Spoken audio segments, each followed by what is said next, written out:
Quisiera comenzar con un testimonio. En el año de 1831, una mujer llamada Aurora Dupin, ella consideraba que la cuestión familiar era como un impedimento para sobresalir. Su gran pasión de ella era la literatura. Ella era escritora y deseaba sobresalir. Mas, sin embargo, ella consideraba que el estar en un matrimonio, tener una familia, era un gran impedimento. Ella tomó una decisión. Ella deja al esposo y deja a los hijos y se marcha a Francia. Ya estando en París, ella comienza a trabajar y a trabajar y a trabajar, pero se da cuenta que el trabajo que ella realiza no es valorado. Va con una persona para que revise sus trabajos y le dice estas palabras: señora, debería usted dedicarse a hacer bebés y no a la literatura. Eso fue un gran golpe para ella, porque había dejado supuestamente todo con tal de sobresalir. Y el deseo de sobresalir es bueno, mas sin embargo la familia y el esposo no estorban, sino por el contrario, es primeramente el esposo, la familia y todo lo demás. Mas sin embargo esta mujer dejó todo esto, pero ella tomó una decisión: yo voy a triunfar en París al precio que sea. También se percató que en París la única forma de tener dinero era solamente por dos formas siendo mujer. La primera de ellas era casándose y que el marido la mantuviera, lo cual ella no estaba dispuesta. Y lo segundo era dedicarse a la prostitución, lo cual tampoco estaba dispuesta. Mirando la situación, ella tomó una firme determinación: yo voy a seguir adelante al precio que sea. Y ciertamente ella se afirmó en eso y decidió cambiar de una forma radical su estrategia. Ahora lo que ella había decidido era transformarse externamente en un varón. Y en el año de 1832, ella presenta su primera obra importante que se conoce como Indiana. Y en esta obra ella no pone su nombre, sino pone un seudónimo. Su seudónimo es George Sand. Esta mujer sabe que el prejuicio en la sociedad era la limitante para sobresalir. Ahora, con el nombre de un varón, ella estaba segura de que su trabajo iba a ser bien recibido. Y efectivamente, ella se convirtió en una mujer muy famosa porque ahora estaba dando la apariencia de ser un hombre. Ella se compraba sombreros, se ponía corbata, se ponía pantalón y andaba dando siempre la impresión de que ella era un varón. Ese fue el costo que tuvo que pagar ella para lograr sobresalir en la vida. Pero no solamente son los prejuicios sociales lo que impiden que una mujer comience a sobresalir. Hay otras cosas también que aún en la forma cotidiana la mujer es marginada. Platicaba hace años con una mujer que me decía: la verdad es que dejé a mi esposo porque él no me consideraba, me trataba mal y me pegaba. Dice: ahora que estoy viviendo con otro, definitivamente mi vida ha cambiado. Él sí me considera, es otra persona. El día de hoy tampoco vive con esa persona, sino está viviendo con otro hombre. La verdad es que anda buscando un hombre diferente que la pueda comprender. Yo, la verdad, tengo y conozco a un hombre que puede hacer feliz a cualquier mujer. Y este hombre se llama el Señor Jesucristo. Este hombre verdaderamente hace felices a las mujeres. ¿Qué le parece? Este hombre verdaderamente valora a las mujeres. Jesucristo sabe el valor de una mujer. Pero no es en la cuestión sexual, ni es precisamente en el trato de hombre-mujer, en el plano sexual, sino más bien en el valor y la dignidad que el Señor Jesús da a las mujeres. Quisiera poner un ejemplo en la Escritura de lo que el Señor Jesucristo hizo, pero para eso antes quiero pedir tu bendición. Señor Jesús, te damos gracias porque tú eres el estándar de todo varón, Señor. Tú eres, Señor, también, Jesús, quien da valor y dignidad a las mujeres. Padre, te pedimos que tu palabra sea clara, Señor, el día de hoy, y que vengas a mostrar la opinión de Cristo, Señor, respecto a las mujeres. En el nombre poderoso de Jesús, amén, Señor. En el nombre que es sobre todo nombre, amén y amén, Señor Jesús. Muy bien, vamos a ir leyendo versículo a versículo. Es un mensaje expositivo. Vamos a leer un versículo y lo vamos a explicar. En el libro de Lucas, en el capítulo 13, en el versículo 10, la Escritura nos dice: enseñaba Jesús en una sinagoga en el día de reposo. Los días de reposo eran hermosos en Jerusalén puesto que se congregaban todas las personas. Allí no era un grupo como el día de hoy, allí era toda la nación congregándose en diferentes sinagogas. Estaba allí Jesús en una sinagoga enseñando, y era muy precioso porque todas las personas estaban atentas, pero había una forma de distribuir a la audiencia en una sinagoga. En los lugares principales estaban primeramente aquellos que tenían un conocimiento o eran ilustres en cuanto a las escrituras, y posteriormente las personas del pueblo, pero hasta el fondo estaban las mujeres oyendo la escritura. Ellas no podían opinar, no podían de ninguna manera intervenir en todo esto. Simple y sencillamente eran espectadoras, oyendo lo que el rabino iba a explicar. Y en este contexto ahora no era un rabino, sino era el Señor de señores, el Señor Jesucristo. Era el Rey de reyes, el Señor explicando y dando a entender la palabra de Dios. El versículo siguiente, versículo 11. Y había allí una mujer que desde hacía 18 años tenía espíritu de enfermedad y andaba encorvada y en ninguna manera se podía enderezar. Había allí una mujer. Obviamente no era la única mujer, pero había algo que le distinguía de las demás mujeres. Lo que le distinguía era que esta mujer tenía un defecto. Esta mujer estaba encorvada y tenía 18 años en esa miserable condición. Generalmente cuando una persona tiene algún defecto físico, no comienzan a señalarlo por las virtudes, sino por los defectos. Y la verdad es que eso es muy malo, porque comienza a evidenciar a una persona delante de los demás. Eso crea prejuicios, eso crea vergüenza, le crea un complejo de inferioridad a las personas. Hace algunos años yo platicaba con un hombre y estábamos ahí tomando un café y estábamos hablando de las cosas espirituales. Pero me llamaba mucho la atención que él tomaba una posición siempre y no se movía de esa posición. A mí me empezó a llamar la atención porque él siempre al platicar estaba siempre en la misma posición. Después de estar platicando quizás más de media hora, me percaté que él tenía una mano que era muy pequeña y le daba vergüenza, por ejemplo, hacer un ademán o estar como cualquier otra persona en una cuestión normal. Eso le apenaba a él. Imagínese a una persona con un defecto tan evidente como esta mujer que estaba encorvada y que era notorio a los ojos de las demás mujeres que ella estaba en esa condición. Y no solamente eso, yo me imagino que esta mujer estaba inclusive entre las mujeres apenada, pero estaba oyendo la palabra de Dios. Alguien por ahí dijo, esta mujer en su condición aún seguía buscando a Dios. No estaba buscando al Señor quizás por una sanidad, pues no la pedía. No estaba ni siquiera condicionando a Dios, estaba siendo fiel en la sinagoga. Si llevaba 18 años que se congregaba continuamente cada sabbat y no dejaba de hacer. Alguien que estaba poniendo su mirada en Dios definitivamente, pues no estaba anhelando ni siquiera una sanidad, seguía buscando. Pero ahí estaba más que un rabino, un hombre completamente diferente a todos los demás. Y de repente ahí estaba esa mujer en semejante condición. Era notorio, la mujer por su defecto llamaba la atención. Seguimos leyendo el versículo siguiente. Cuando Jesús la vio, y aquí es interesante, cuando Jesús ve una necesidad siempre la va a suplir.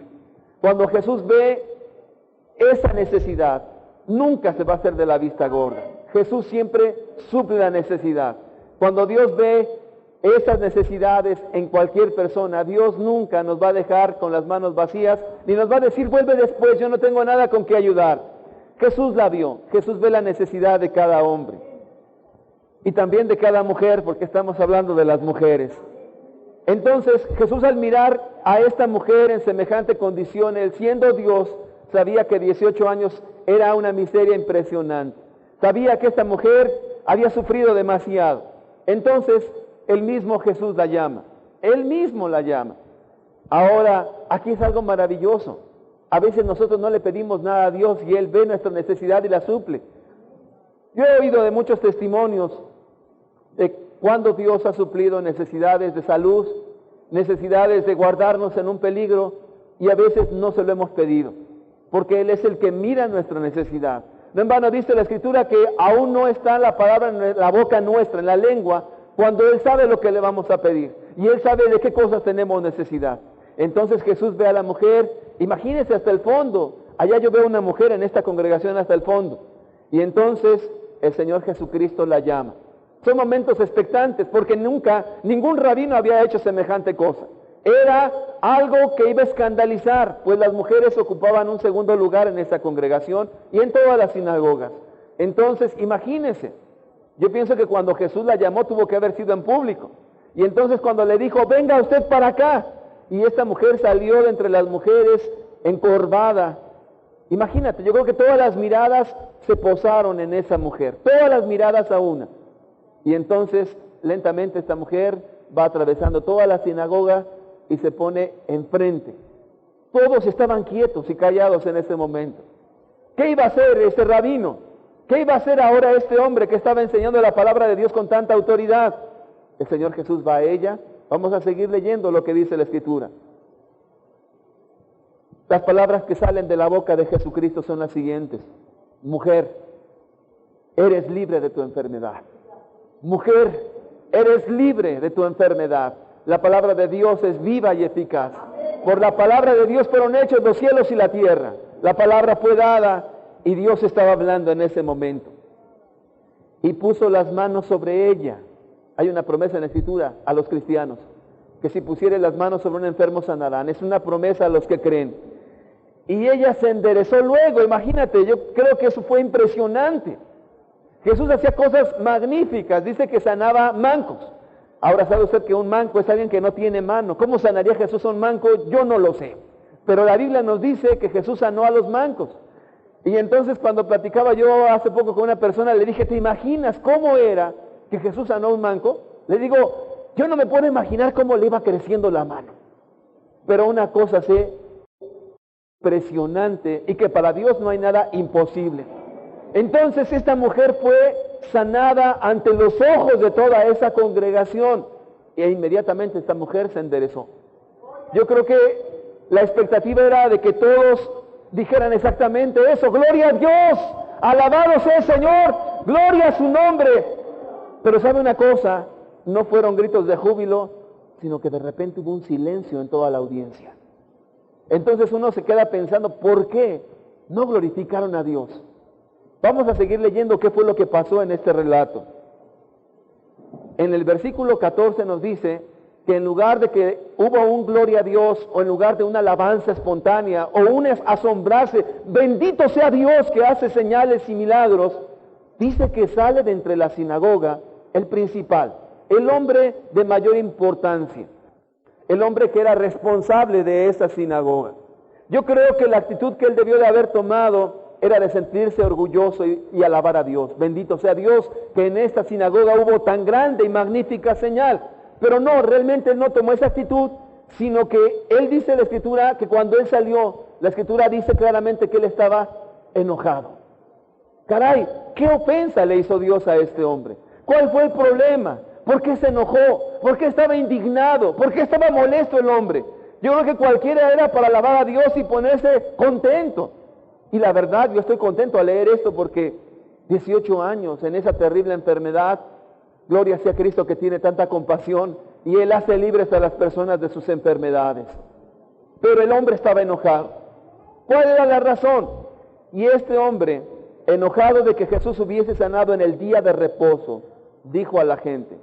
El problema es que él en el Sabbat no era lícito sanar a las personas. Y dice a la gente, 6 días hay en que se debe trabajar, en estos, pues venid y sed sanados, y no en día de reposo. Entonces, aquí el hombre comienza a dar un discurso, pero no es un discurso para alabar a Dios, sino comienza más bien a reprochar a toda la audiencia. Ya entiendo por qué todos se quedaron callados. Capaz que si alguien dice alabado sea Dios, lo corre de su sinagoga. Mas sin embargo, este hombre dice, 6 días hay para trabajar. En estos días vengan y sean sanados, pero no en día de reposo.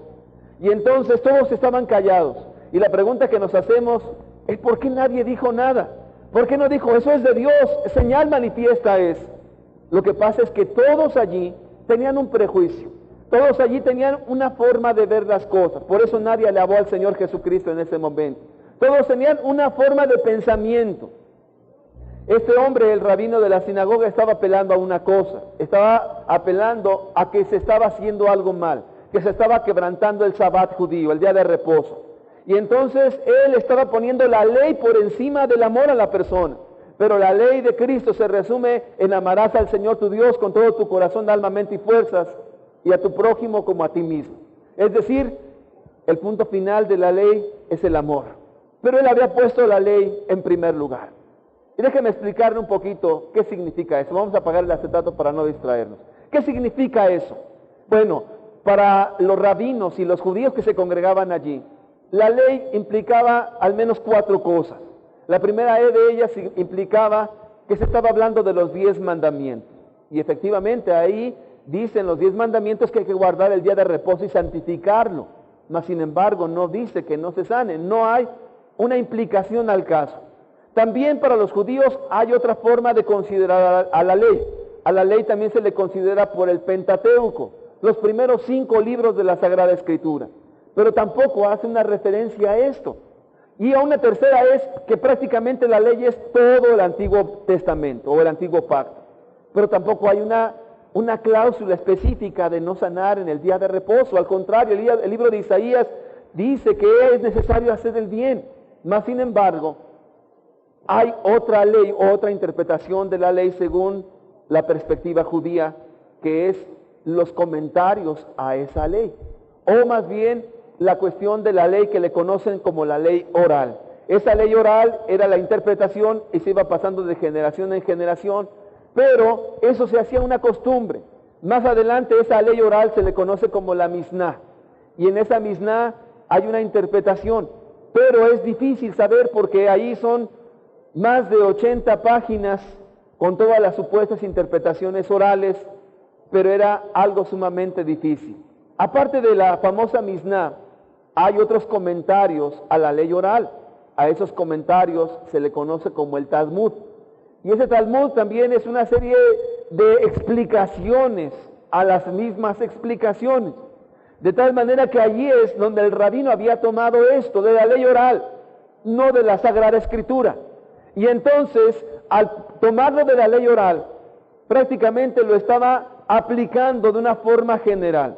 Y entonces, por eso todos quedaron callados. Siendo judíos, quedaron en esa expectativa, mirando a ver qué había dicho el rabino. El rabino decía, el principal de la sinagoga, no es lícito sanar en el día de reposo. No es lícito.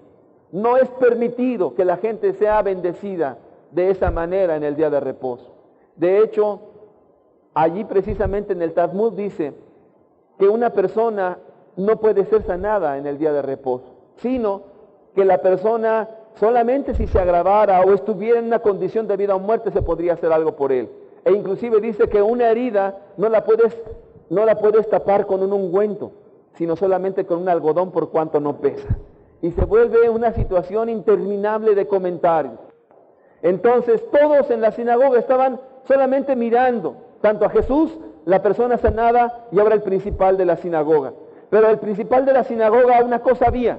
Como todo hombre diplomático, él nunca reprendió a Jesús directamente. Nunca le dijo, usted, Señor Jesús, está usted quebrantando la ley oral y por tanto usted está quebrantando este mandamiento. No lo hizo directamente.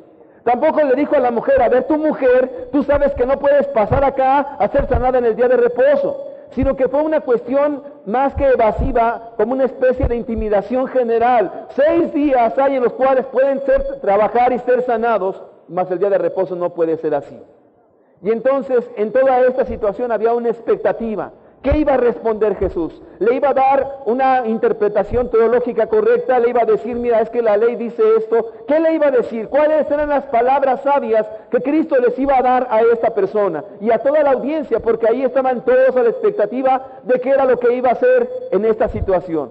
Y las palabras de Jesús, vamos a ver cuáles fueron ellas. En el versículo 15 nos dice exactamente las palabras del Señor Jesucristo.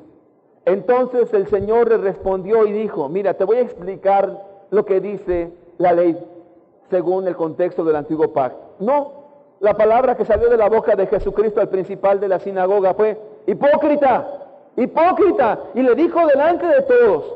Imagínate nada más, todos estaban a la expectativa de qué respuesta iba a dar Jesús.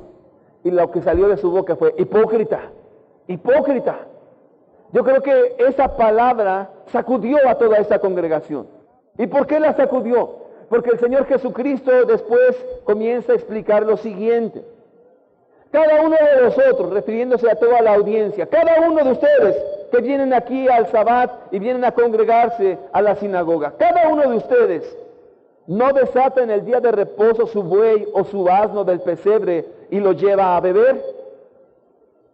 Entonces, ¿qué le estaba diciendo? Mira, ¿ves a este hombre tan celoso de la ley? Es un hipócrita, porque él es muy celoso de la ley de Dios, según él, pero les da permiso a ustedes de desatar su asno o su buey y llevarlo a beber.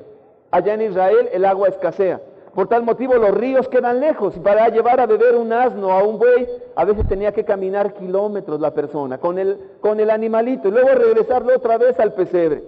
La pregunta que hacemos, ¿eso no es trabajar? ¿Eso no es quebrantar el día de reposo? Si estamos aplicando el principio que están diciendo ellos, eso es más trabajo que sanar a una mujer.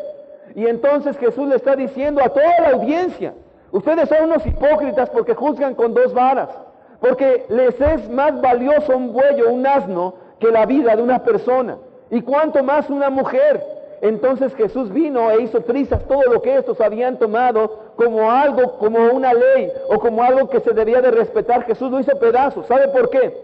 Porque Jesús quería darle el verdadero valor a la ley de Dios, que se resume en el amor. Y entonces, delante de toda la congregación, llama a la mujer, pasa por toda la congregación, enfrente de ellos, le pone las manos y le dice, mujer, eres curada de tu azote, delante de todos. Siendo Dios que conoce todas las circunstancias, sabía que el principal de la sinagoga iba a decir todo ello. Pero era una enseñanza. La verdadera enseñanza es esta. Dios valora a los hombres y a las mujeres por igual. Dios no hace acepción de personas. No son las tradiciones lo que valen, sino es el amor. Y la ley se resume en amor. Y entonces Jesús le estaba diciendo a toda esa audiencia, para ustedes un animal de carga vale más que una mujer. Están completamente errados. Entonces Jesús rompió todos los esquemas, todas las formas, y bendijo a esa mujer de una forma pública. De tal manera que en alguna ocasión él dijo que el hombre no fue hecho por causa del día de reposo, sino el día de reposo por causa del hombre. Entonces es para bendecir al hombre el día de reposo, no para que el hombre viva para guardar el día de reposo. Con ello no quiero decir que hay que quebrantarlo, sino quiero decir que el día de reposo es una bendición para el hombre. Y en esto damos gloria al Señor Jesús, porque Él es el Señor aún del día de reposo. Y también dijo, por tanto es lícito hacer bien en el día de reposo, porque el fin de la ley es el amor. Y aquí vemos que el Señor Jesús valoró a una mujer, le dio una dignidad, la cual la costumbre no se la dio, y la puso en la misma condición, porque dijo las siguientes palabras. Versículo 16. Y a esta hija de Abraham, que Satanás había atado 18 años, ¿no se le debía desatar de esta ligadura en el día de reposo? Y a esta hija de Abraham es una palabra que nunca se había oído en Israel, porque toda la descendencia de Abraham tiene que ver con la cuestión genealógica del varón, no de la mujer. Y entonces Jesús, cuando dice esta hija de Abraham, la está poniendo en el mismo contexto que a los varones. Y quiero decirte que ante Dios, tanto una mujer como un hombre valen igual ante Dios, humanamente hablando. Quizás en la cuestión de roles, eso sí, Dios le da una autoridad al varón y a la mujer le da otro rol de actividad. Pero humanamente hablando, el hombre y la mujer valen delante de Dios exactamente igual. Tienen la misma dignidad.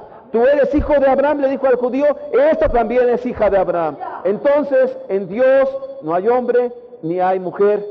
¿Por qué? Porque para Dios tienen exactamente el mismo valor. Muy bien.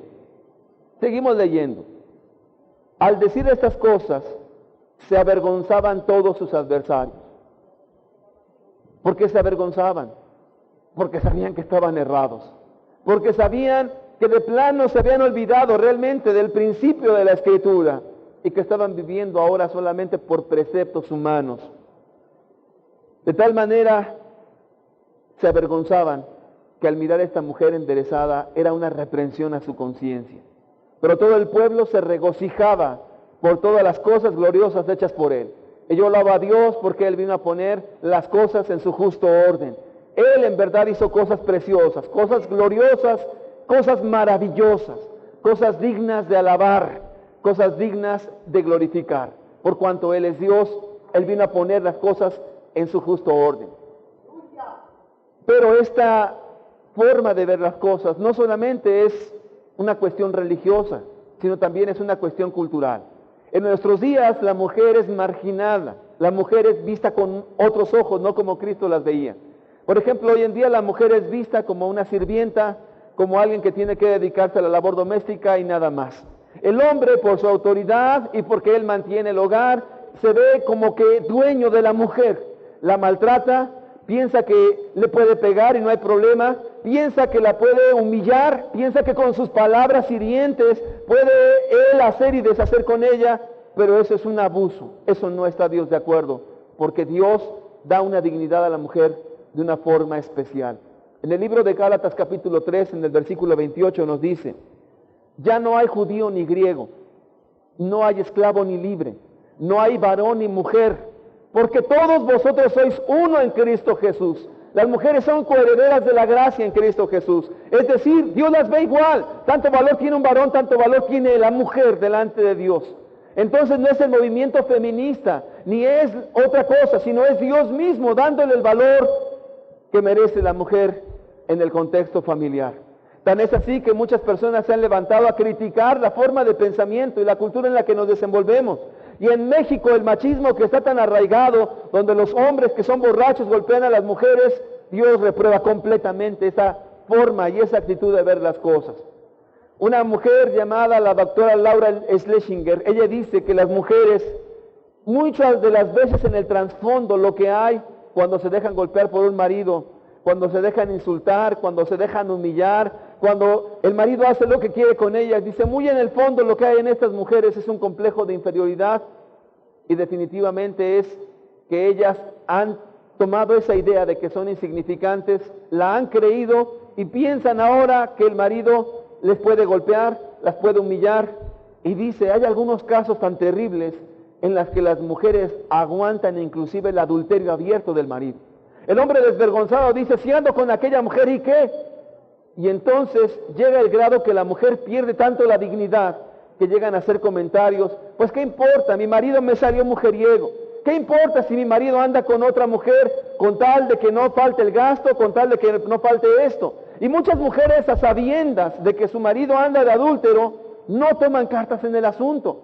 ¿Cuál es la razón? ¿Cuál es la causa? La causa es que esa mujer tiene su dignidad por el suelo. Ha perdido la dignidad, ha perdido la vergüenza y ya le ha gustado quedarse en esa condición de humillación. Esta mujer que escribió el libro de los 10 errores que cometen las mujeres dice, muy en el fondo lo que hay en esta mujer es una cobardía enfrentar la vida. Y la verdad, no digo que sean la única causal, pero en muchas de las veces lo que hay en las mujeres al aguantar adulterios y que lo ven al esposo y se los dicen y no dicen absolutamente nada, es precisamente ese sentimiento de inferioridad, esa pérdida de dignidad humana y el no querer enfrentar la vida y el no saber trabajar, el no ser industriosas, el no mirar hacia adelante, decir yo voy a seguir adelante y puedo salir con él o sin él, puedo. Pero en ese miedo prefieren aguantar todo porque hay una cobardía que les está consumiendo su alma. Jesucristo ve a las mujeres de una forma diferente, les da un valor y una dignidad. El cristiano que ama a Dios va a mirar a las mujeres de otra forma. No las va a mirar como las criadas, no las va a mirar como personas insignificantes, que aún en la cultura griega la mujer se le consideraba menos que un ser humano. Definitivamente Jesús viene a dar una visión diferente de lo que Dios ha creado y cómo es que Él quiere que tratemos a las mujeres. Un cristiano honrará a su mujer, un cristiano amará a su mujer, la servirá, la atenderá, la ayudará. Hasta pareciera que estoy hablando en otro idioma. En nuestro país muy raro se ve eso. Un hombre que cuide a su mujer, la atienda y la sirva y la ame y se dé por ella. No, jamás. Casi siempre el contexto en nuestro país es la mujer sufridora, la mujer que tiene que aguantar todo. La verdad es que Jesucristo le vino a dar una verdadera dignidad a la mujer. Y sabe una cosa, Dios ama a las mujeres igual que al varón y le da ese valor cual no se le ha dado hasta el día de hoy a las mujeres. Alabamos a Jesús porque Él viene a dar el verdadero valor a todas las mujeres. Bendito sea el nombre del Señor Jesús. Pero déjeme decirle que no es el único caso en la Escritura, porque si no estaríamos tomando algo que a lo mejor Cristo no quiso enseñar. Vamos a poner otro ejemplo. Y el ejemplo que quiero poner también es la relación que tenía el Señor Jesucristo con una familia. Pero esta familia estaba constituida por 2 mujeres y un varón. Ellos eran 3 hermanos. Ellos vivían en una ciudad llamada Betania. Ahí el Señor Jesucristo venía de continuo con sus 12 apóstoles y ahí comían y ahí eran atendidos por estas mujeres. En el libro de Juan, en el capítulo 11, Juan capítulo 11, en el versículo 5 dice: y amaba Jesús a Marta, a su hermana y a Lázaro, 3 hermanos que vivían en Betania. Esa palabra amar puede sonar no muy clara, porque la Escritura dice que Dios es amor, y Dios de tal manera amó Dios al mundo. Lo mismo ama a Marta, María, Lázaro, como ama a cualquier persona en todo el mundo. Pero esa palabra en el griego original significa que es un afecto voluntario, o sea, es decir, un afecto que se da a cierta persona, fundamentado en el carácter y la simpatía y la amistad. Bueno, en otras palabras, había un amor especial a ellos, una amistad con ellos, una forma de relacionarse con ellos. Déjeme explicarle por qué. Cuando uno tiene amistad con alguien, uno puede llegar con toda confianza. Cuando no hay mucha confianza con alguien, siempre uno tiene que avisar: ¿sabes qué? Mira, voy a visitarte en tu casa, ¿me puedes recibir? La persona te va a decir: no, mira, no puedo, espérame otra semana y después me visitarás. Pero cuando tú conoces a alguien tan íntimamente, tú llegas como si fuera tu casa. Y efectivamente el Señor Jesucristo llegaba como si fuera su casa. Al atenderles y estar allí, la condición se volvía a veces, vamos a decir, un poco difícil. Atender a 13 varones era muy difícil. Y entonces Marta tenía que estar trabajando y trabajando y trabajando para atender a 13 varones. Ahora usted sabe que los varones comen más que una mujer y a veces el trabajo se vuelve incesante. Allí en Betania, según lo que dicen, en los mercados que existían no estaban a la mano, se tenía que caminar 3 kilómetros aproximadamente para llegar al mercadito. Ahora, antes no existían los refrigeradores ni nada de eso. Entonces todo lo que se compraba tenía que ser comida del diario que se tenía que consumir diariamente. Entonces ya me imagino que cuando Cristo llegaba a esa casa, inmediatamente esta mujer Marta tenía que caminar 13 kilómetros. Probablemente se llevaba un asno, yo creo, y ahí empezaba ella a cargar todas las cosas. Eso no lo dice la Biblia, pero lo estoy interpretando yo, porque si son 3 kilómetros para comida para 13 personas, yo no creo que las trajera en la mano. Entonces nada más había 2 formas: cargarla personalmente o llevar un asno y ahí cargar todo. Entonces era un trabajo incesante. Entonces llegaba María, descargaba todo y tenía que hacer la comida para 13, 14, 15 personas. Entonces era un trabajo muy difícil. Y en esta cuestión, pero había mucha confianza. Cuando hay confianza, cierto, no llegas a la casa de alguien: no te preocupes, venimos aquí, ahorita compramos algo. Y hay una relación de mucha amistad, de mucha intimidad. Hay mucha confianza. Tan es así que cuando está sirviendo Marta en esta actitud de trabajo y trabajo y trabajo, de repente ve a su hermana María que está con el maestro, pero está sentada a los pies escuchando las enseñanzas, pero ella está sentadita a los pies. Ahí Jesús está dando toda una enseñanza. Una mujer no puede acercarse a un rabino, mucho menos tocarlo. Entonces, ahora estaba una mujer allá a los pies de Cristo. ¿Te imaginas tantos hombres metidos en esa casa? 13. Y a Jesús no le importaba lo que pensaran. Por ejemplo, el que un hombre tuviera amistad con una mujer siempre sonaba a sospecha. Se me hace que algo quieren estos hombres con esas mujeres. Qué casualidad que se meten mucho ahí. La verdad es que el día de hoy se piensa igual, ¿cierto o no? Cuando un hombre llama a una mujer por teléfono, inmediatamente el marido, si es celoso: ¿qué pasó? ¿Quién es? ¿Por qué te llama fulano? Porque en la mentalidad, vamos a decir carnal, no puede haber que un hombre tenga amistad con una mujer. Y la verdad es que en el contexto en el que vivimos, fornicaciones, adulterios y todo tipo de maldad. Definitivamente la gente tiene un fundamento para creer que no hay nada limpio detrás de una amistad. Pero Jesús, siendo Dios, aún no le importó si esa amistad pudiese sonar sospechosa. Él se metía como en su casa. Y aún con sus 12 discípulos, 13 hombres en total metiéndose en la casa de 2 mujeres. ¿Cuántas cosas no pudiese pensar alguien? Y cuánto más si él ya era conocido como un maestro en Israel, había una mujer llamada María sentada a sus pies. ¿Qué cosas tan raras? Vamos a ver cuáles fueron las palabras de Marta hacia el Señor Jesucristo. Lucas 10, versículo 40. Lucas 10, 40 nos dice: pero Marta se preocupaba con muchos quehaceres. Obviamente, yo creo que eran muchos, tanta gente que atender. Y acercándose dijo: Señor, ¿no te da cuidado que mi hermana me deje servir sola? Dile pues que me ayude. Hasta lo está mandando. Vamos a ver esta vez lo que dijo Marta. Señor, ¿no te da cuidado? ¿Qué entiende usted eso por no te da cuidado? Casi le está diciendo: ¿no ves que yo estoy sirviendo sola a Jesús? Y mira a mi hermana que está allí a tus pies. Y lo manda, le dice: dile que me ayude, Jesús. ¿Qué hay en esta mujer Marta? Pues mira, primeramente hay una franqueza para hablar impresionante. Sus palabras van al grano y no se anda con rodeos. Va directamente con Jesús y le dice: oye, mira, no me ayuda, dile pues que me ayude. Se ve una mujer humana, no se ve una mujer religiosa, no se ve una mujer con apariencia, sino una mujer que tiene mucha confianza con el Señor Jesús. Y a mí me llama la atención que el Señor Jesucristo, en lugar de reprenderle, decirle: oye mujer, ¿por qué eres tan insolente conmigo? ¿Por qué eres tan igualada, mujer? Tú eres una mujer, yo soy un hombre. Aparte, yo soy un maestro en Israel, tú eres una mujer. Aparte, yo soy el Mesías y tú eres una mujer. Aparte, soy Dios.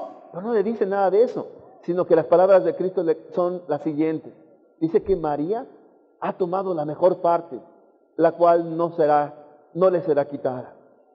Al decir estas palabras, muchas personas, al leer superficialmente la Biblia, dicen que debemos de ser como María, contemplando al Señor, adorándolo, y eso es bueno, y es correcto. Está bien alabar, adorar, bendecir y estar a los pies del Maestro. Es una bendición preciosa, es la mejor parte. Pero Jesús no estaba diciendo que lo que están diciendo era reprobable, o que no se debía de servir o trabajar en la obra de Dios. No está diciendo eso. Carlos Spurgeon da un comentario, dice: tanto Marta y ellos, eso es la misma casa y ambas son necesarias. Tanto Dios bendice una cosa como bendice la otra, y ambas cosas son necesarias en la vida de un creyente. En la vida de una persona que ama a Dios, la adoración es indispensable, pero también el servicio a Dios, el servicio al semejante, el trabajo es necesario. Ambas cosas son de igual valor para el Señor Jesucristo. Pero vemos a una Marta que se acerca con toda franqueza, con toda confianza. Este es el Señor Jesús de la Biblia. No es una fuerza impersonal, no es el Dios intocable que está allá muy arriba y los hombres no pueden acercarse. Una mujer llamada Marta se acercaba como acercarse quizás con un hermano en la carne. Maestro, Señor, ¿no te da cuidado que no me ayuda? Dile que me ayude. Qué palabras tan francas y tan directas de esta mujer. La verdad es que había un compañerismo, una amistad. Y la amistad de Jesús es sincera. La amistad de Jesús es franca. La amistad con Cristo es real, no es apariencia. En la religión nos han enseñado muchas cosas mal. En la religión nos han enseñado que acercarnos a Dios es acercarnos con muchas palabras adornadas y palabras falsas. La verdad es que acercarse con Jesús es acercarse abriendo nuestro corazón, tal como está dentro de nosotros. En una ocasión un hombre de Dios llamado David Brainerd se acercaba a Jesús, en algún momento diciéndole: Señor, hoy no tengo ganas de orar. Y este hombre se le conoce como un hombre de mucha oración, de mucha intercesión, pero se acercaba a Dios con tanta franqueza: no tengo ganas de orar. Yo pienso que la religión nos ha enseñado que a Dios se le tiene que hablar con palabras muy específicas. Por ahí unos religiosos se acercaron con un pastor y esos religiosos le decían: es que a Dios le tenemos que hablar con tanta reverencia, que si no le hablamos a Dios de rodillas, Dios no puede escucharnos, porque las únicas oraciones que escucha a Dios son de rodillas. El pastor, no queriendo entrar en controversia, nada más le dice: ¿sabe qué?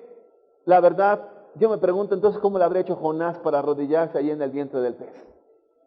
La verdad, yo no sé cómo le haría Jesús para arrodillarse en la cruz del Calvario cuando le estaba orando a su Padre. Pero si usted lo dice que es así, bueno, yo respeto su opinión. La verdad, yo me comunico con Dios conforme a lo que hay en mi corazón. Y así estoy con Él siempre, todos los días. Lo amo, lo respeto, pero siempre abro mi corazón y le digo todo lo que yo siento. Las formas, las palabras, son de la religión. Las cuestiones externas del cómo, y que quizás que si tú estás arrodillado y tienes que levantar solamente tus manos y empezar a decir palabras muy bonitas, la verdad a lo mejor Dios ni las oye. Dios realmente oye a los corazones que están dispuestos a relacionarse con Él. Y para ello hay que arrepentirse primeramente y entregarse a Él para caminar con Él. En una ocasión, ya en este contexto de amistad, el hermano de ellas comienza a enfermarse. Y comienza a enfermarse de una forma grave y va aumentando y aumentando. Para ese entonces, allí en Betania había peligro, pues a Jesús lo trataron de apedrear y se va Jesús. Y entonces, este hombre, Lázaro, comienza a enfermar. Entonces estas hermanas, que son muy amigas del Señor Jesús, le mandan un recadito. Vamos a ver qué recadito le mandaron. Capítulo 11, en el versículo 3. Enviaron pues las hermanas para decir a Jesús, aquí está el recado, 2 puntos. Señor, he aquí el que amas está enfermo. Se fue todo el recado. Señor, he aquí al que amas está enfermo. Si usted analiza esas palabras, no le están pidiendo nada. Ni siquiera, oye, ven pronto y sánalo, como lo hizo Jairo. Ven, por favor, mi hija está gravemente enferma. No, simplemente el recadito de Cristo es el que tú amas, al que es tu amigo, está enfermo. Es todo. La amistad, por la cercanía, por todo lo que habían convivido, por todo ese amor que se habían manifestado unos para con otros, inmediatamente Cristo iba a llegar y a sanar al enfermo. Pero pasa algo curioso, pasa un momento, pasa otro tiempo y no llega Jesús. Qué momentos tan angustiosos, la verdad, cuando de repente tenemos tanta cercanía con Dios y tenemos un amor creciente a Él y de repente hay algo que no nos sale bien o no hay una sanidad en el momento que esperamos. Pasa un tiempo, pasa más tiempo. Y la verdad, ¿cuántos pensamientos pueden venir a nuestra cabeza y las tentaciones del diablo? No que Dios está contigo, no que Dios te va a ayudar en la cuestión económica, no que Dios esto, no que Dios aquello. La verdad es que esto pasa en los momentos de mayor angustia. Hace poco, una persona que se acaba de convertir tuvo un problema económico grave. Y entonces va con un pariente y le dice, ayúdame. Y lo primero que le dices, en lugar de ayudarle, es una reprimenda. No que Dios te va a ayudar, no que tu Dios, no que tu Dios.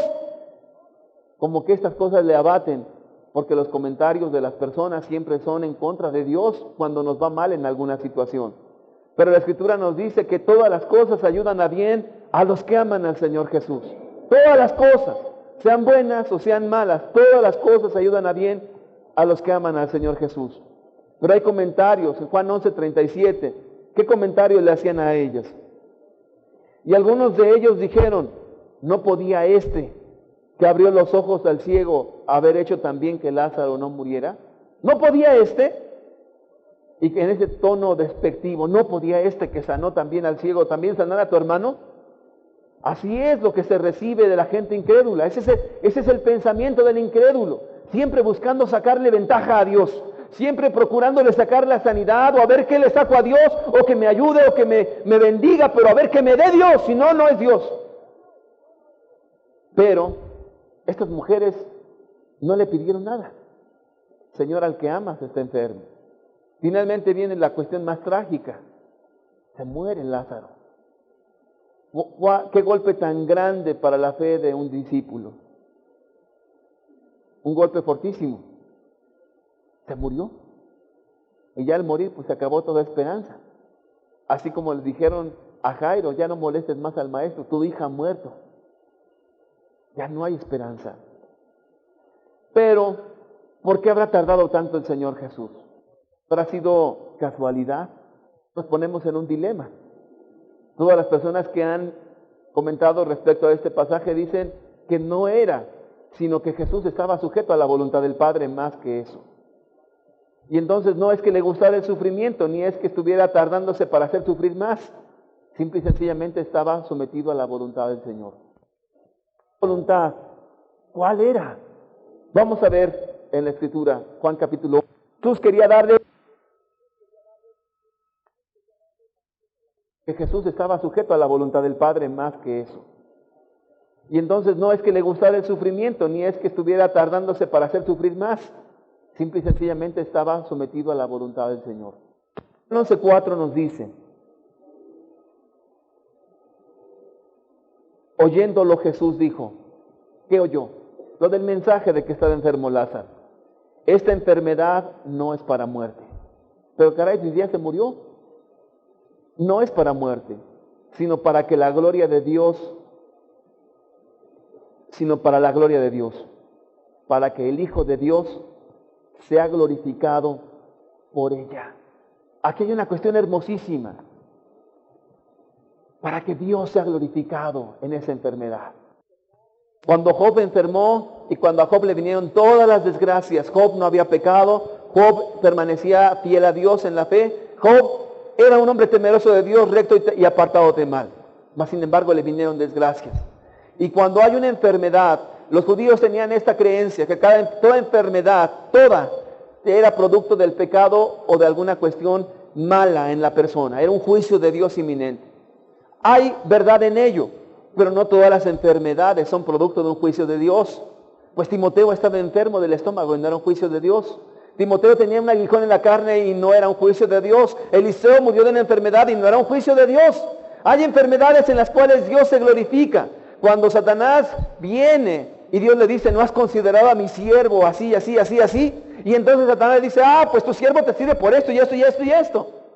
Y entonces hay enfermedades en las cuales Dios se glorifica, se magnifica. Y entonces en ese contexto, Dios viene a ser glorificado de una forma especial. En el libro de Juan, en el capítulo 9, vemos un ejemplo. Juan capítulo 9, versículo 2 y versículo 3. Donde dice, le preguntaron sus discípulos diciendo, Rabí, maestro, ¿quién pecó este o sus padres? ¿Quién pecó? ¿Este o sus padres para que haya nacido ciego? ¿Quién fue el que pecó, maestro? O sea, los discípulos tenían la mentalidad judía. ¿Por qué vino el juicio? Su papá pecó, ¿verdad? Va a haber sido un adúltero el Señor. O a lo mejor este era tan perverso que a lo mejor hizo algo y por eso le vino la enfermedad. Y Jesús le responde, no es que haya pecado este o sus padres, sino para que las obras de Dios sean manifestadas en él. Para que la gloria del Señor sea manifiesta. Analizando con cuidado la Escritura, hay cosas que Dios tiene predeterminadas, aún en desgracia, que las utiliza para el bien. Por ejemplo, cuando fue sanado este hombre ciego, dice que los fariseos y todos los de la sinagoga de sus padres estaban impactados. Es un testimonio del poder y la grandeza del Señor. Cuando Pedro sanó a un paralítico, dice que todo el pueblo se amotinó a oír la palabra. Hay un testimonio del poder de Dios. Cuando no es un juicio, cuando no es por pecado, cuando no es por causa de maldad y alguien está enfermo de algo grave y Dios de repente sana, es un testimonio. Es un momento especial en el cual Dios va a glorificarse, en el cual Dios va a traer grande gloria y honor a su Hijo Jesucristo. Y es un momento en el cual los hombres van a creer en el poder y en la grandeza de Él. Entonces, la verdad, ¿qué iba a glorificar más? ¿El que Lázaro fuera sanado cuando estaba ahí enfermo? ¿O que Dios lo levantara de entre los muertos? Era más glorioso levantarlo de entre los muertos. Vamos a ver qué pasó. Entonces Jesús, a riesgo de su vida, porque lo querían matar, arriesgando su vida, va a donde están sus amigos. En el versículo 22 de Juan 11, la Escritura nos dice, en el versículo 21, y Marta dijo a Jesús, Señor, si hubieses estado aquí. ¿Qué le parecen esas palabras? Si hubieses estado aquí. Te mandamos un recado a tiempo, Jesús. Y no viniste. Y le dice, si hubieses estado aquí, mi hermano no habría muerto. ¿No suena como un reproche? Podemos interpretar este pasaje como querramos y vamos a aplicar toda la benignidad. Quizás la mujer estaba solamente dolida, pero a mí me suena a reproche, sinceramente. porque mandan el recadito y le dicen, Señor, si tú hubieras estado, ¿qué es eso? Si hubieras atendido al recado que te mandamos, hubieras llegado y nuestro hermano no hubiera muerto. Quizás podamos interpretarlo de muchas maneras, pero suena más bien a un reproche. Pero no un reproche en el sentido de considerarlo como una cuestión de maldad en Cristo, sino más bien como una desesperanza. Si tú hubieras estado, algo hubiera pasado. Y entonces seguimos leyendo qué fue lo que pasó. Ella tenía fe, ella estaba siempre a la voluntad de Dios. Ella dice las siguientes palabras: mas también sé ahora que todo lo que pidas a Dios, Dios te lo dará. Sigue teniendo fe. Y eso es realmente el cristianismo verdadero. Cuando usted ve a una persona en desgracia, en enfermedades, en problemas, o en pobreza, o en situaciones adversas, y sigue permaneciendo en fe, ese es un cristiano. Pero donde ves una persona donde le va mal, está enfermo, tiene problemas, y no sigue en fe, ese no es cristiano. Entonces, esta persona seguía confiando en el Señor Jesús. Seguía mirando todo lo que Dios había hecho en él. En las buenas y en las malas debemos de confiar en Jesús y seguir hacia adelante. ¿Sí o no? La verdad es que vale la pena seguir a Dios, no importa cuál sea nuestra condición. Seguimos leyendo en el versículo 23. Y Marta dijo a Jesús: Señor, si hubieses estado aquí, mi hermano no habría muerto. En el versículo 23 dice lo siguiente: Jesús le dijo, tu hermano resucitará. Y entonces yo creo que como judía había oído de una resurrección en tiempo futuro, en el día del juicio final quizás, en el día en que Cristo venga, no lo sé. Pero Jesús le dice, tu hermano resucitará. Marta le dijo, yo sé que resucitará en la resurrección, en aquel día, Señor. O sea, casi como diciendo, Señor, tus palabras me son consoladoras. Yo sé que en aquel día mi hermano va a resucitar y que algún día lo voy a ver. En la resurrección, en el día postrero. Esto habla que ella estaba consciente de una resurrección, pero no presente, sino futura. Y luego dice, le dijo Jesús, yo soy la resurrección y la vida. Qué palabras tan poderosas de Dios. Yo soy la resurrección y la vida. Marta, no tienes que esperar hasta allá la resurrección postrera. Yo soy la resurrección. Yo soy la vida, Marta. Yo soy el que puede levantar a tu hermano de los muertos. Es una revelación de Cristo impresionante. Él es la vida misma. Él da vida a quien Él quiere. Él es Dios. Luego dice, el que cree en mí, aunque esté muerto, vivirá. Tu hermano Lázaro cree en mí, está muerto. Él puede vivir. Y todo aquel que vive y cree en mí no morirá eternamente. ¿Crees esto, Marta? ¿Crees? Le dijo, sí, Señor. Yo he creído que tú eres el Cristo, el Hijo de Dios. O sea, yo creo que tú eres Dios, Jesús, que has venido al mundo. Emmanuel, Dios con nosotros. Yo he creído eso. Yo le diría a Marta, pues si has creído que Él es el Mesías, ¿por qué hablas así con Él? ¿Por qué lo tratas así? ¿Por qué eres tan francota, Marta, con Él? Porque Dios realmente le gusta la franqueza y así nos comunicamos con Él. Yo la verdad veo en Marta y en María dos personas tan diferentes. Una muy trabajadora, muy abierta, muy al grano, muy a lo que va. Y la otra muy contemplativa, siempre a los pies del Maestro, siempre adorándolo. Siempre en esta actitud. Vamos a ver qué fue lo que pasa con María. Ya le dan el recado, mira, ya Jesús ya llegó.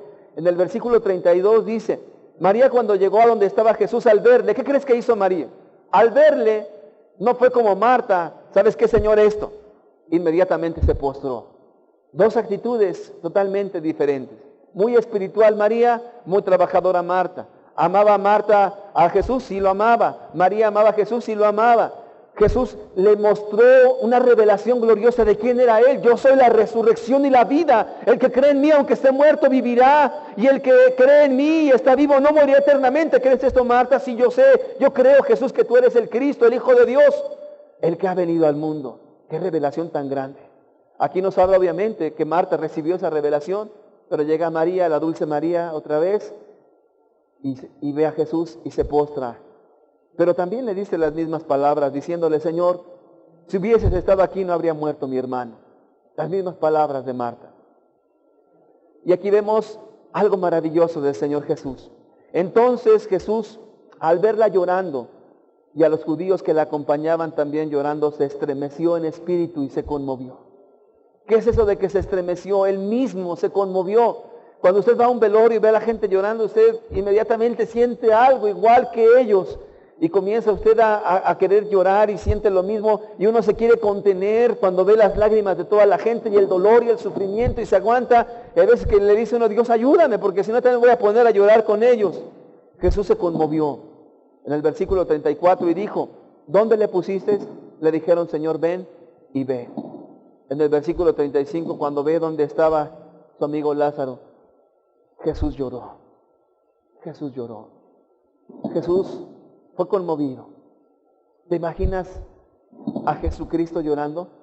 ¿Te lo imaginas derramando sus lágrimas? Yo me lo imagino, te soy franco, gritando. Yo no me lo imagino solamente derramando una lágrima, yo me lo imagino conmovido, porque aquí dice la Biblia que estaba conmovido en grande manera.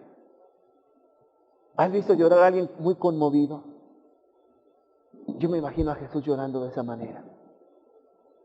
De tal manera que las personas que estaban allí decían, mirad cuánto le amaba. Cuánto le amaba.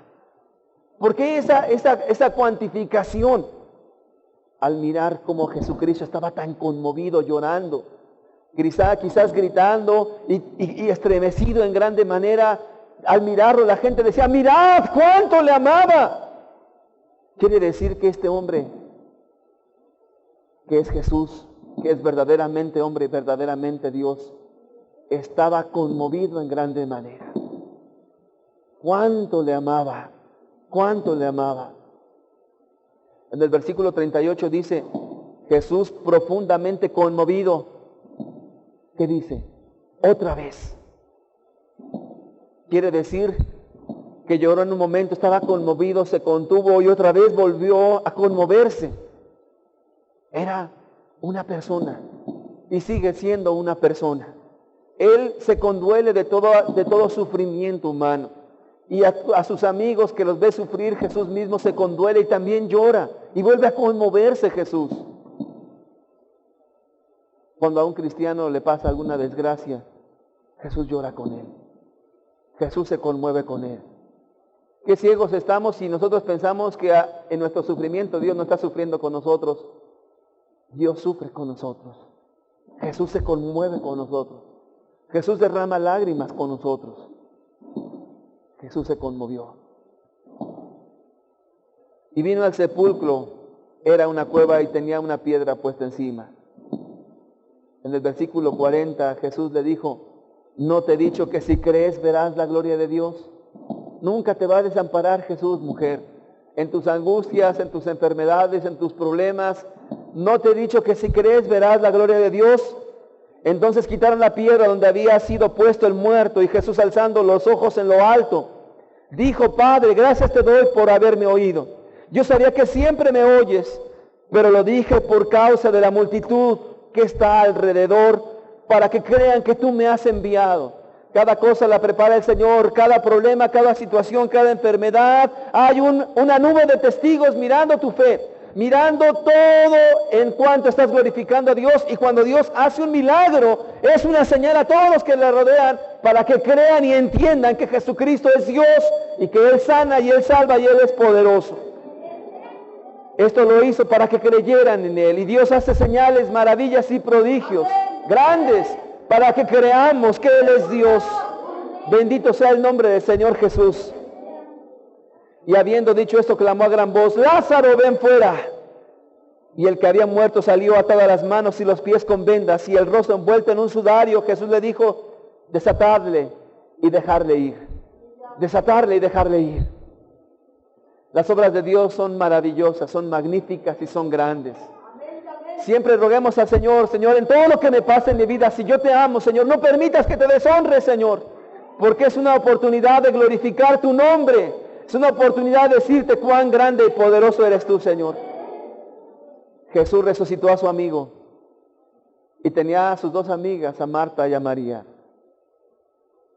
Él quiere seguir teniendo ese compañerismo. Después de todo esto que ocurrió, él sigue teniendo amistad con sus 3 amigos. Ahora lo vemos en el capítulo 12 teniendo una comida. 6 días antes de la Pascua vino Jesús a Betania, donde estaba Lázaro, el que había estado muerto, y a quien había resucitado de los muertos. Y le hicieron allí una cena. Se ve que lo trataban bien y que lo tenían en alta estima a Jesús. Eran agradecidos. Le hicieron una cena a Jesús. La verdad es que quisiéramos tener a Jesús en persona e invitarlo a cenar a nuestra casa, ¿cierto o no? Cada vez que nos da un favor, nos bendice, nos ayuda. Pero yo la verdad soy franco. ¿No dice la Escritura que todos los días, que de nuevas son sus misericordias cada mañana? Todos los días debemos de hacerle cena al Señor Jesucristo. Por eso dice el libro de Apocalipsis: he aquí yo estoy a la puerta y llamo, de aquellos que se entibiaron. Si alguno abre la puerta, entraré a él y cenaré con él y él conmigo. En otras palabras, esa cena diaria es en la comunión e intimidad con él todos los días en la oración. La verdad, queremos ser agradecidos con Cristo, estemos con él todos los días y amémosle y digámosle: Señor, bendito sea tu nombre. Entonces, cuando yo leí este pasaje, dije: Señor, ¿por qué no te invito yo a cenar? Y entonces pues dice el Señor: es que cenamos todos los días juntos. Qué precioso es Dios, porque la verdad Él está con nosotros todos los días hasta el fin del mundo. Algún día le veremos físicamente, pero Él está presente todos los días en nuestra vida y todos los días le podemos invitar a cenar y más que eso, estar con Él, adorarlo y bendecirlo. Y luego dice allí: ¿qué crees que estaba haciendo Marta? Marta servía. Marta, siempre te gusta servir a ti. Es lo que haces y es lo que estás haciendo de continuo y es con lo que sirves al Señor. Pero aquí se ve que Marta ya no se está quejando, sino que dice: es un privilegio servir al que resucitó a mi hermano. Es un privilegio estar con mi amigo, con aquel que me entiende, con aquel con quien hablo como pienso y como siento. Qué privilegio servirle. Y esta mujer se cansa y le sirve. Y fíjate, y Lázaro era uno de los que estaban sentados a la mesa con él. ¿Y qué crees que hacía María? María pues iba a adorar a Jesús, iba a postrarse con él. Entonces María tomó una libra de perfume de nardo puro de mucho precio y ungió los pies de Jesús y los enjugó con sus cabellos y la casa se llenó del olor del perfume. Qué preciosa escena. Ambas mujeres sirviéndole, agradeciéndole a Jesús, ¿cierto o no? Una con lo que sabía hacer y le gustaba, sirviéndole y trabajando. Y la otra llega siempre adorándole, pero ahora trae el perfume y lo derrama en la cabeza de Jesús y se llena toda la casa del olor del perfume. A ambas amaba el Señor Jesús. Sinceramente les digo una cosa: cuánto ama Dios a las mujeres. Cuánto las ama sinceramente. Es un amor santo, es un amor que proviene de Dios. Es un amor limpio, es un amor que no tiene que ver con sexualidad. Es un amor desinteresado, es un amor limpio en todo el sentido de la palabra. Por eso aquella mujer que habló conmigo hace años y que ahora vive con el tercero, es que el otro sí me trataba bien. El único que trata bien se llama Jesucristo. El único que puede entender a una mujer se llama Jesús, aún en lo íntimo de tus pensamientos. Se llama Jesús. Él es el verdadero amigo. Él es a quien debemos de acercarnos con todo nuestro corazón. Y Jesús nos enseña también a los varones algo: que debemos de tratar con respeto, con amabilidad y con amor a las mujeres y servirlas. A la esposa, amarla y atenderla y servirla como Dios manda. A las hijas. La verdad, ser cristiano es maravilloso, ¿cierto o no? Es precioso ser cristiano, porque no andamos conforme a los moldes del mundo, ni conforme a los prejuicios del mundo. Andamos libres en el Señor Jesucristo. Bendito sea el nombre del Señor Jesús. Le damos toda la gloria y toda la honra, ¿cierto o no? Bendito sea Jesús. Alabado sea su nombre. Yo le digo al Señor: gracias Jesús, gracias porque tú nos enseñas el camino. Gracias porque eres bueno, Señor. Gracias porque tú estás con nosotros. No nos desamparas, no nos dejas, Señor. Bendito sea tu nombre por siempre. Glorioso es el Señor Jesús. Es más sublime que los cielos. Si usted no es cristiana y está amargada, Jesús es el que sana a los quebrantados de corazón. Si usted ha padecido por un hombre injusto y ha padecido todo tipo de males, desde injurias, calumnias, desde palabras groseras, Jesucristo sí te entiende y Él no te va a tratar así. Si tú has padecido de mucha gente y estás amargada porque alguien quiso abusar de ti, cuando las tradiciones, Hay un hombre que nunca va a pensar mal de ti y que siempre va a procurar tu bien. Se llama Jesús. Por eso la Escritura dice que para los que creen, Él es precioso. Él es precioso. Y no me canso de cantar ese canto que dice, porque tú has sido precioso para mí. ¿Qué le parece si lo cantamos juntos? Y lo volvemos a entonar y lo volvemos a cantar y lo cantaremos siempre.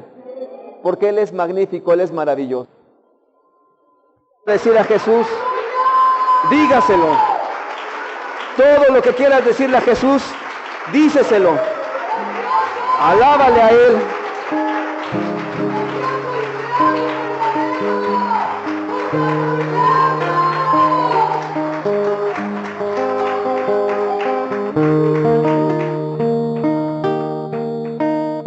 Con mis labios y mi vida te alabo, Señor.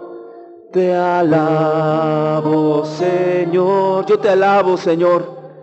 Con mis labios y mi vida te alabo, bendito Señor.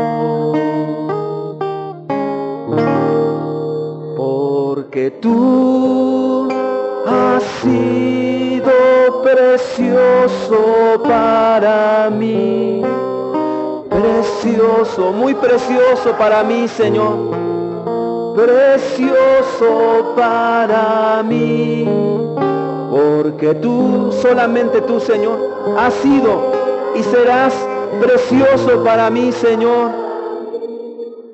Te alabo, bendito Señor.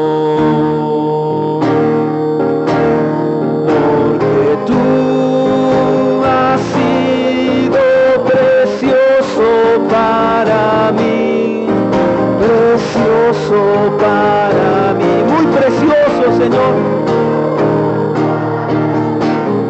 porque tú has sido precioso para mí.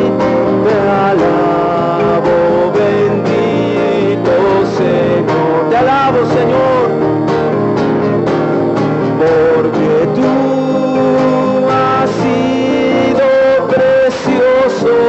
para mí, precioso para mí, precioso para mí, porque tú has sido precioso para mí.